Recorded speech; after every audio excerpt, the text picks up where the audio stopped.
You know, when we start talking about accessibility, I think we often find ourselves thinking, okay, this is about websites and apps, kind of technical stuff, right? Yeah. But looking at all this information you shared from the W3C and the UN, it really hit me. Accessibility is so much bigger than that. It really is. Yeah. It's fascinating, isn't it? You get the W3C, the folks who basically built the web, telling us how to make things accessible. Right. And then you've got the UN bringing this whole other level of perspective, disability, inclusion on a global scale. Exactly. And I'm really interested to see how those two perspectives like weave together, you know? Yeah, it's interesting because you're right. Accessibility can get kind of, I don't know, pigeonholed into checklists and, oh, we'll tack that on at the end kind of thinking. No, for sure. Been there. But the reality is this stuff's deeply tied to human rights, social inclusion things the UN has been pushing for, what, decades? Totally. Yeah. So maybe let's start basic. The W3C, they've got this document, Accessibility Fundamentals Overview. Right.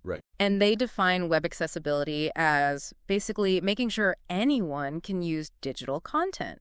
Disabilities, no disabilities, it shouldn't matter. And that connects straight away to what the UN's about. I mean, their Convention on the Rights of Persons with Disabilities, the UNCRPD. Yeah, the UNCRPD. It's all about equal rights and opportunities, no matter your disability. So web accessibility, that becomes a huge e-tool to actually achieve that. So it's not just, oh, follow these rules. It's about upholding fundamental rights. Exactly. It changes the whole way you think about it. Hugely. And what's interesting is the W3C isn't even just talking websites here. It's browsers, apps, all those digital tools we use every day. Which has a massive impact when you think about it. I mean, Huge. They even have those videos, accessibility. It's about people. oh, yeah, those are good. There was one that really stuck with me, this young woman who's deaf. Yep. She talked about captions, how it's not just, oh, this is convenient.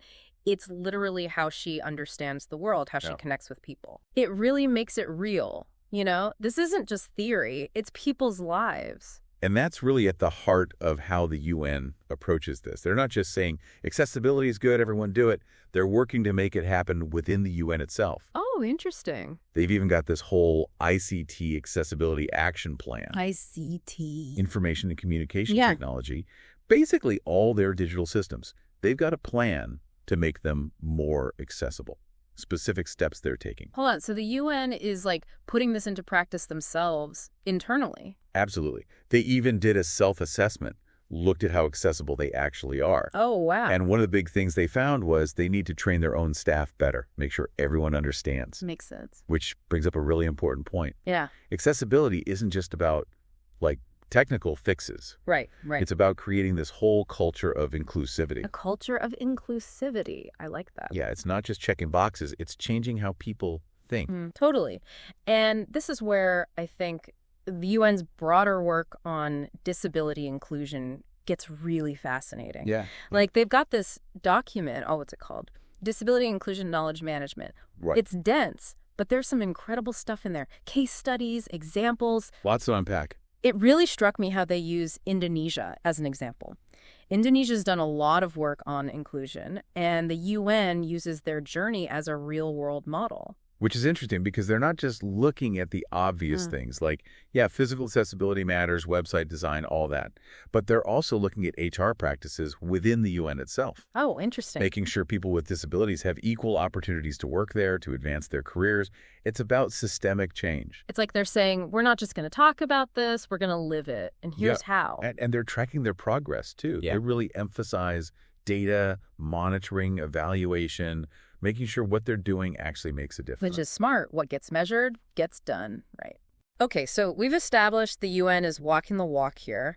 But what does that mean for, like, the average person or a company that wants to be more accessible? What can they actually do? Well, that's where the W3C comes back in with some really practical resources. Okay, let's get into it. What kind of resources are we talking about? So W3C, they have this thing, these essential components of web accessibility. Okay.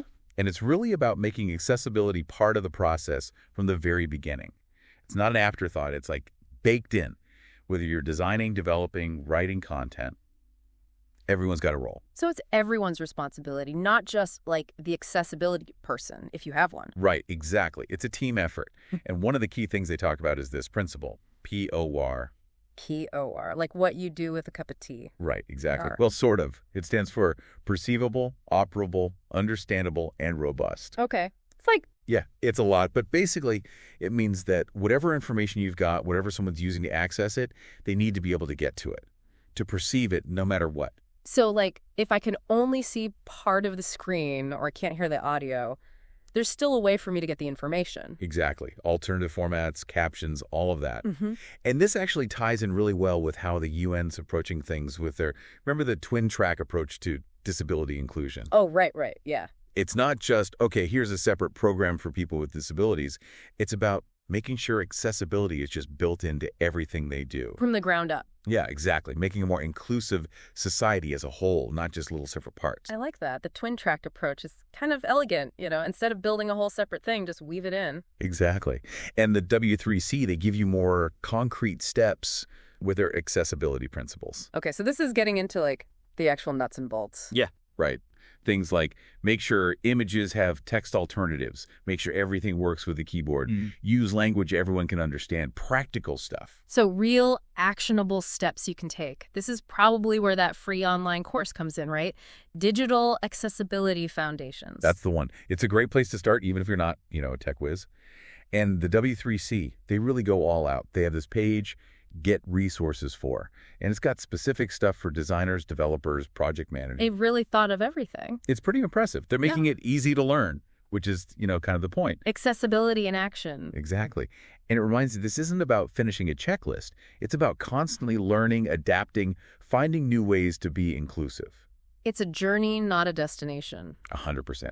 Okay, so we've covered a ton here. The technical side with the W3C, the human rights perspective from the UN, and this huge shift toward inclusivity that needs to happen globally.